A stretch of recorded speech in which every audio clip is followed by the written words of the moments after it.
Masa pemerintahan Orde Baru di bawah Presiden Soeharto akhirnya berakhir. Sebagai penggantinya, pada 21 Mei 1998, Wakil Presiden B.J. Habibie dilantik menjadi Presiden Republik Indonesia yang ketiga. Masa pemerintahan Presiden Habibie hanya berlangsung singkat kurang lebih 17 bulan. Meskipun sangat singkat, masa pemerintahan B.J. Habibie menjadi pembuka jalan masa reformasi yang masih berjalan sampai dengan hari ini.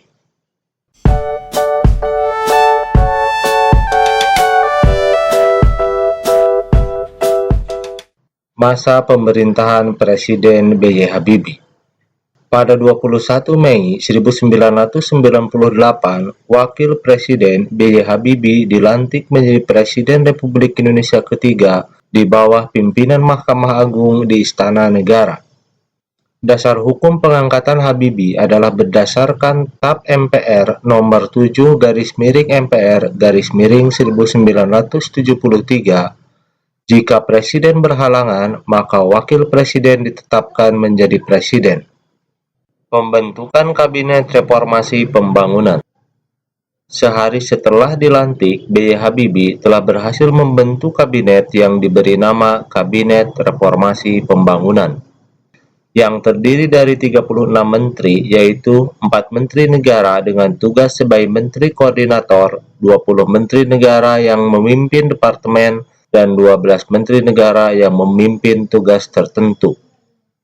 Dalam Kabinet Reformasi Pembangunan terdapat sebanyak 20 orang yang merupakan menteri pada Kabinet Pembangunan era Soeharto.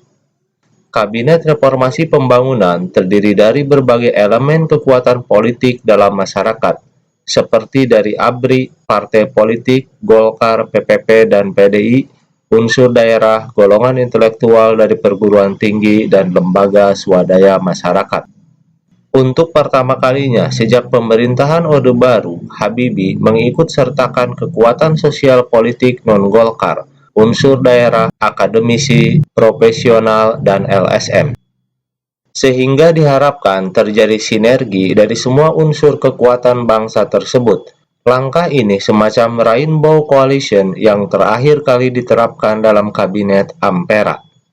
Pada sidang pertama Kabinet Reformasi Pembangunan 25 Mei 1998, B.J. Habibie memberikan pengarahan bahwa pemerintah harus mengatasi krisis ekonomi. Dua sasaran pokok, yakni tersedianya bahan makanan pokok masyarakat dan berputarnya kembali roda perekonomian masyarakat. Dalam sidang pertama kabinet itu juga, Habibie memerintahkan bahwa departemen-departemen terkait secepatnya mengambil langkah persiapan dan pelaksanaan reformasi, khususnya menyangkut reformasi di bidang politik, ekonomi, dan hukum. Sidang Istimewa MPR 1998. Di tengah maraknya gelombang demonstrasi mahasiswa dan desakan kaum intelektual terhadap legitimasi pemerintahan Habibie, pada 10-13 November 1998, MPR mengadakan sidang istimewa. Hasil sidang istimewa MPR 1998 adalah 1. Terbukanya kesempatan untuk mengamandemen UUD 1945 tanpa melalui referendum. 2. Pencabutan keputusan P4 sebagai mata pelajaran wajib. TAP MPR nomor 18/MPR/1998. 3. Masa jabatan Presiden dan Wakil Presiden dibatasi hanya sampai 2 kali masa tugas, masing-masing 5 tahun. TAP MPR nomor 13/MPR/1998. 4. Agenda reformasi politik meliputi pemilihan umum, ketentuan untuk memeriksa kekuasaan pemerintah, pengawasan yang baik, dan berbagai perubahan terhadap dui fungsi ABRI. 5. TAP MPR nomor 18/MPR/1998 tentang hak asasi manusia mendorong kebebasan mengeluarkan pendapat, kebebasan pers, kebebasan berserikat, dan pembebasan tahanan politik dan narapidana politik. Reformasi bidang politik. Sesuai dengan TAP MPR nomor 10/MPR/1998, Kabinet Reformasi Pembangunan telah berupaya melaksanakan sejumlah agenda politik. 1. Diberlakukannya otonomi daerah yang lebih demokratis dan semakin luas. Dengan kebijakan desentralisasi dan otonomi daerah, serta perimbangan keuangan antara pusat dan daerah diharapkan akan meminimalkan ancaman disintegrasi bangsa. 2. Kebebasan berpolitik dilakukan dengan pencabutan pembatasan partai politik, dengan adanya kebebasan untuk mendirikan partai politik. Pada pertengahan bulan Oktober 1998 sudah tercatat sebanyak 80 partai politik dibentuk. Menjelang pemilihan umum, partai politik yang terdaftar mencapai 141 partai. Setelah diverifikasi oleh Komisi Pemilihan Umum menjadi sebanyak 95 partai, dan yang berhak mengikuti pemilihan umum sebanyak 48 partai saja. Dalam hal kebebasan berpolitik, pemerintah juga telah mencabut larangan mengeluarkan pendapat, berserikat, dan mengadakan rapat umum. 3. Pencabutan ketetapan untuk meminta surat izin terbit (SIT) bagi media massa cetak, sehingga media massa cetak tidak lagi khawatir diberedel melalui mekanisme pencabutan surat izin terbit. Hal penting lainnya dalam kebebasan mengeluarkan pendapat bagi pekerja media massa adalah diberinya kebebasan untuk mendirikan organisasi-organisasi profesi. Pada era Soeharto, para wartawan diwajibkan menjadi anggota satu-satunya organisasi persatuan wartawan yang dibentuk oleh pemerintah, sehingga merasa selalu dikontrol dan dikendalikan oleh pemerintah. 4. Dalam hal menghindarkan munculnya penguasaan yang otoriter, dengan masa kekuasaan yang tidak terbatas, diberlakukan pembatasan masa jabatan presiden. Seorang warga negara Indonesia dibatasi menjadi presiden sebanyak 2 kali masa jabatan saja. Pelaksanaan Pemilu 1999.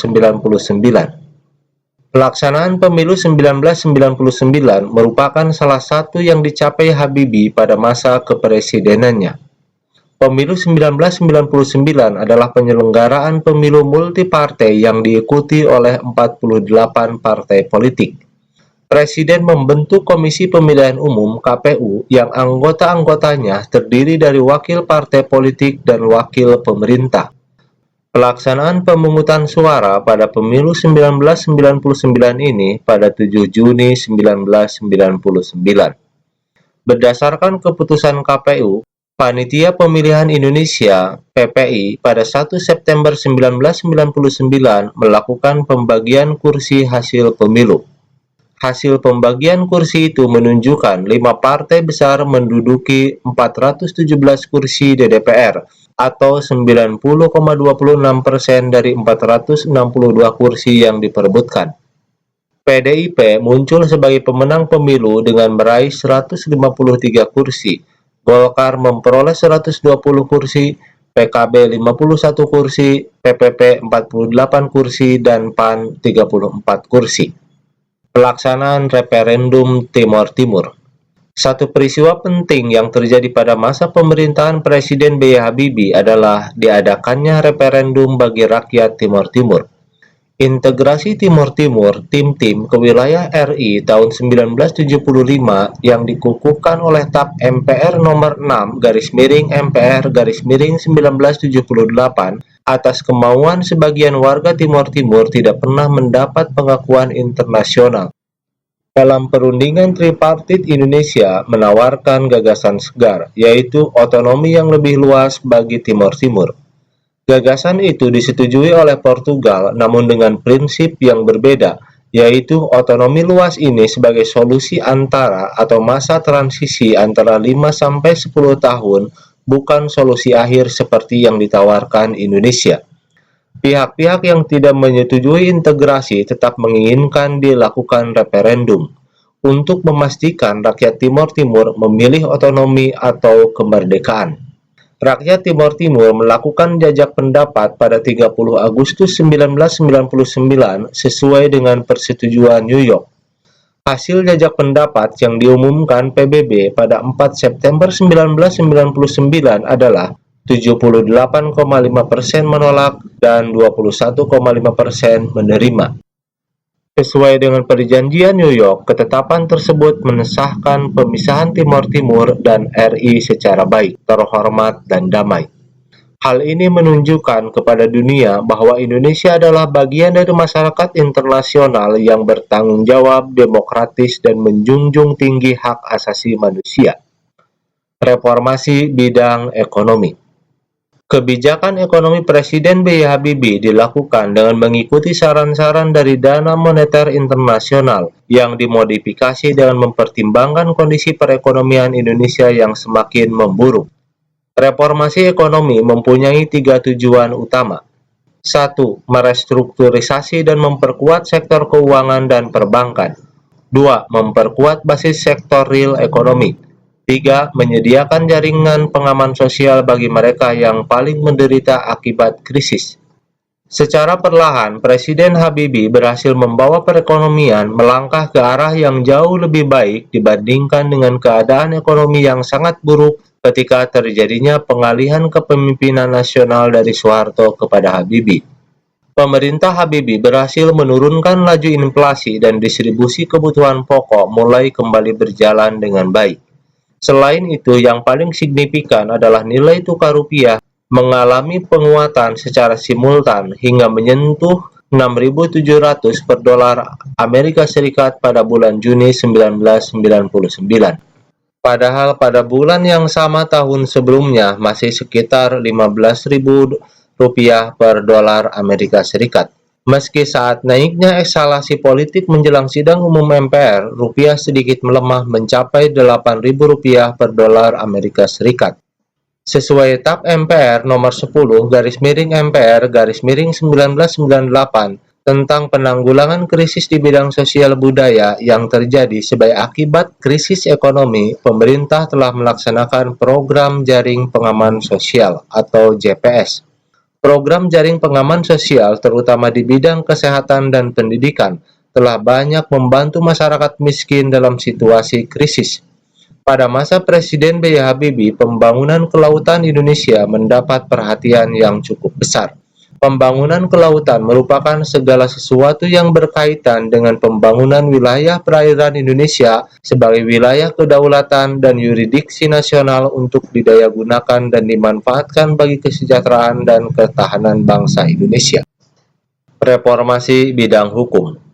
Sesuai TAP MPR nomor 10/MPR 1998, reformasi di bidang hukum diarahkan untuk menanggulangi krisis dan melaksanakan agenda reformasi di bidang hukum.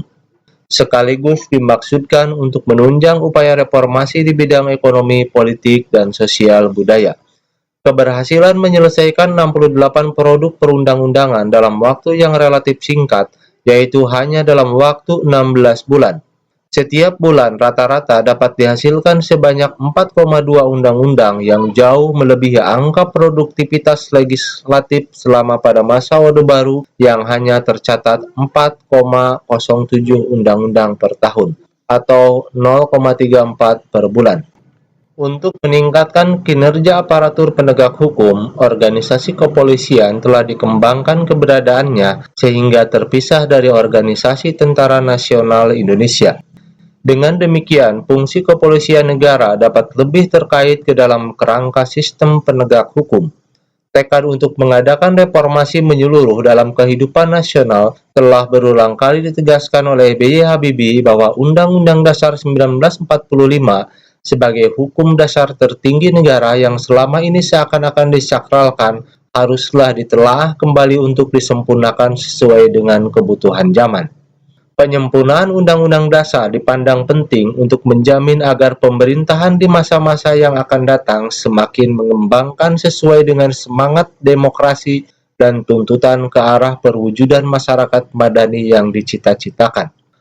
Untuk itu, pada era pemerintahan B.J. Habibie, ketetapan MPR nomor 11/1978 mengenai keharusan dilakukannya referendum terlebih dahulu sebelum diberlakukannya amandemen terhadap Undang-Undang Dasar dicabut. Akhir pemerintahan B.J. Habibie. Tanggal 1 Oktober 1999, 700 anggota DPR MPR periode 1999-2004 dilantik. Lewat mekanisme voting, Amin Rais dari Partai Amanat Nasional terpilih sebagai Ketua MPR, dan Akbar Tanjung dari Partai Golkar terpilih sebagai Ketua DPR. Pada 14 Oktober 1999, Presiden B.J. Habibie menyampaikan pidato pertanggungjawabannya di depan sidang umum MPR. Dalam pemandangan umum praksi-praksi atas pidato pertanggungjawaban Presiden Habibie tanggal 15-16 Oktober 1999, dari 11 praksi yang menyampaikan pemandangan umumnya, hanya 4 praksi yang secara tegas menolak, sedangkan 6 praksi lainnya masih belum menentukan putusannya. Kebanyakan praksi itu memberikan catatan serta pertanyaan balik atas pertanggungjawaban Habibie itu. Pada umumnya, masalah yang dipersoalkan adalah masalah Timur Timur, pemberantasan KKN, masalah ekonomi, dan masalah hak asasi manusia. Setelah mendengar jawaban Presiden Habibie atas pemandangan umum praksi-praksi, MPR dalam sidangnya tanggal 20 Oktober 1999, dini hari akhirnya menolak pertanggungjawaban Presiden Habibie melalui proses voting. Tepat pukul 00.35 Rabu dini hari, Ketua MPR Amin Rais menutup rapat paripurna dengan mengumumkan hasil rapat bahwa pertanggungjawaban Presiden Habibie ditolak. Presiden Habibie memperlihatkan sikap kenegarawanannya dengan menyatakan bahwa dia ikhlas menerima keputusan MPR yang menolak laporan pertanggungjawabannya. Pada kesempatan itu, Habibie juga menyatakan mengundurkan diri dari pencalonan presiden periode berikutnya. Pada 20 Oktober 1999, rapat paripurna ke-13 MPR dengan agenda pemilihan presiden dilaksanakan. Beberapa calon diantaranya adalah Abdurrahman Wahid, Megawati Soekarnoputri, dan Yusril Iza Mahendra.